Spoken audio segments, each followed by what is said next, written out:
with tabletops, if you expand the participation to include your insurance company and law enforcement and some others, you're improving the perceived effectiveness of your organization to people Mhm. that want to help you.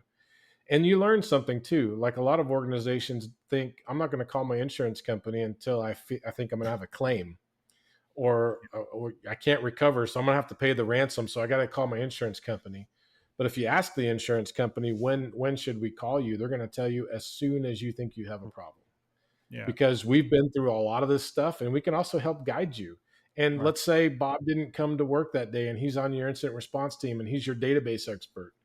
Well, what are we going to do now? Well, your insurance company probably has a vendor on their approved list that's a database expert that can help you. And so they're a great resource. And a lot of organizations don't realize, or they're hesitant to involve their insurance company when something bad happens. They're afraid it's gonna ding them like getting your windshield repaired. Yeah. Uh, they're afraid it's going to impact their premium next year or whatever. But really, what it's doing is adding value